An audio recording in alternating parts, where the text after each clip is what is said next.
മഹിളാ മോർച്ചയുടെ ആഭിമുഖ്യത്തിൽ പാലക്കാട് വനിതാ ദിനാഘോഷം നടത്തി. മോർച്ച സംസ്ഥാന അധ്യക്ഷ നവ്യ ഹരിദാസ് ദിനാഘോഷം ഉദ്ഘാടനം ചെയ്തു.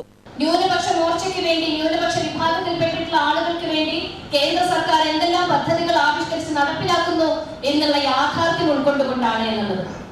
ഇവിടെ CAA നടപ്പിലാക്കിയ സമയത്ത് പറഞ്ഞിരുന്നു, മുസ്ലിം വിഭാഗത്തിൽപ്പെട്ടിട്ടുള്ള ആളുകൾ എല്ലാവരും തന്നെ ഈ ഭാരതം വിട്ട് പാകിസ്ഥാനിലേക്ക് പോകേണ്ടി വരും എന്നുള്ളതാണ് ഒരു പ്രചരണം ഉണ്ടായിരുന്നത്.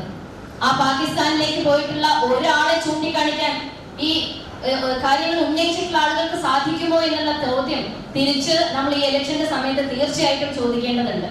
കാരണം ഒരു ഇലക്ഷൻ വരുന്ന സമയത്ത് ഈ വിഭാഗങ്ങളെ ചേർത്ത് നിർത്തുന്ന ഭാരതീയ ജനതാ പാർട്ടിയെ ഒറ്റപ്പെടുത്തിക്കൊണ്ട് ന്യൂനപക്ഷങ്ങൾ മുഴുവനും മറ്റാരുടെയോ സ്വത്താണ്, അവരുടെ അവകാശമാണ് എന്ന് പറഞ്ഞുകൊണ്ട് അവരെ ചൂഷണം ചെയ്തുകൊണ്ട് അവരുടെ വോട്ട് മാത്രം കരസ്ഥമാക്കുന്ന ഒരു സാഹചര്യം നിലനിൽക്കുമ്പോൾ തീർച്ചയായിട്ടും അതിനെതിരെ പ്രതിഷേധിക്കേണ്ടത് ഇന്നത്തെ കാലഘട്ടത്തിന്റെ അനിവാര്യതയാണ്. കാരണം ഇന്ന് ഹജ്ജിന് പോകുന്നവർക്കുള്ള ആനുകൂല്യങ്ങളായാലും ശരി, വിദ്യാഭ്യാസ മേഖലയിൽ ന്യൂനപക്ഷങ്ങൾക്ക് മാറ്റിവെച്ചിട്ടുള്ള ഫണ്ടായാലും ശരി, അതെല്ലാം തന്നെ അതിന്റെ പൂർണ്ണതയിൽ എത്തിക്കുന്നതിന് വേണ്ടിയിട്ടുള്ള സമ്പൂർണ്ണമായിട്ടുള്ള പരിശ്രമം നടത്തുന്ന ഒരു സർക്കാരാണ് ഇന്ന് ഭാരതം ഭരിക്കുന്നത്. ദേശീയ എക്സിക്യൂട്ടീവ് മെമ്പർ ടീന ബെനഡിക് മുഖ്യപ്രഭാഷണം നടത്തി. ജില്ലാ അധ്യക്ഷ കവിത മേനോൻ അധ്യക്ഷത വഹിച്ചു.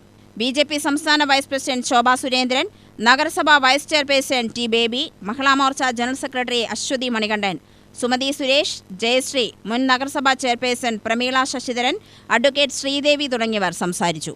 UTV news, Palakkad.